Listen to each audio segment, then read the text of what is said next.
Hello friends, this is me Gargi और आप देख रहे हैं श्रेष्ठ भारत। सदी के महानायक अमिताभ बच्चन आज जिस मुकाम में हैं, वो इनकी कड़ी मेहनत और लगन का फल है।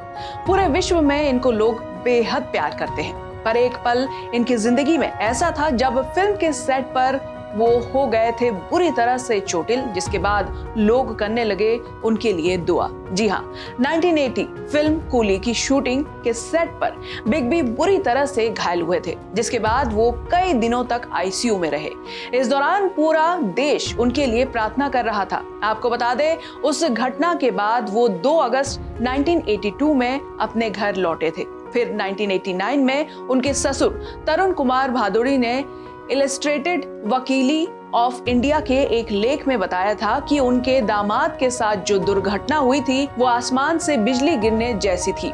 साथ ही उन्होंने कहा था कि जब हम बॉम्बे पहुंचे तो अरोड़ा सहित कई दोस्त थे जिन्हें हम जानते थे और कुछ ऐसे भी थे जिन्हें हम नहीं जानते थे, लेकिन सभी हाथ जोड़कर प्रार्थना में जुड़े हुए थे और एक्टर के जल्द से जल्द ठीक होने की कामना में लगे हुए थे। हालांकि जया के पापा जो एक पत्रकार थे पर साथ ही नास्तिक भी थे, तो उन्हें प्रार्थना पर तो कुछ खास भरोसा था नहीं। अमिताभ बच्चन आईसीयू में एकदम क्रिटिकल कंडीशन में थे, आगे का कुछ नहीं पता था, जिन्हें देखने इंदिरा गांधी भी पहुंची थी।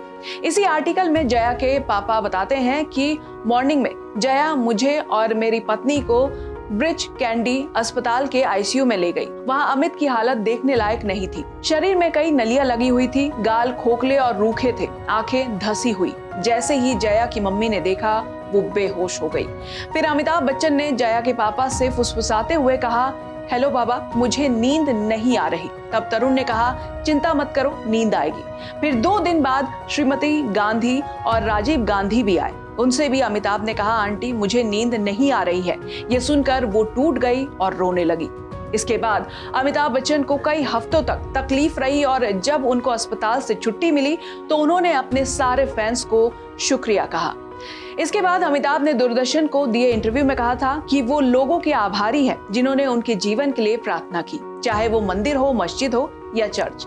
अब मैं कोशिश करूंगा कि आपकी उम्मीदों पर खरा उतर सकूं। लेकिन जैसे कि हमने पहले आपको बताया था कि उनके ससुर नास्तिक थे, तो उन्हें डॉक्टर्स की मेहनत पर ज्यादा भरोसा था। हालांकि उनकी पत्नी और लाखों लोगों ने कहा कि ये भगवान की कृपा है, पर वो इससे सहमत नहीं थे। उनका कहना था कि अगर अमित नहीं बचता तो हर कोई डॉक्टर को दोष देता। अब जब वो बच गया तो उन्हें डॉक्टरों की तारीफ करनी चाहिए, ना कि भगवान और प्रार्थना की। खैर, अमिताभ बच्चन जिसकी भी वजह से ठीक हुए, पर सबका एक ही मकसद था उनका जल्द से जल्द ठीक होना, जो कि वो हो गए।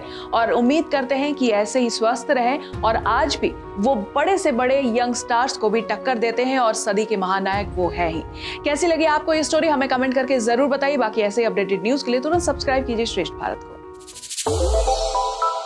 श्रेष्ठ भारत पर खबरों से जुड़े रहने के लिए चैनल को सब्सक्राइब और लाइक करें, बेल आइकन दबाएं और देखते रहें श्रेष्ठ भारत।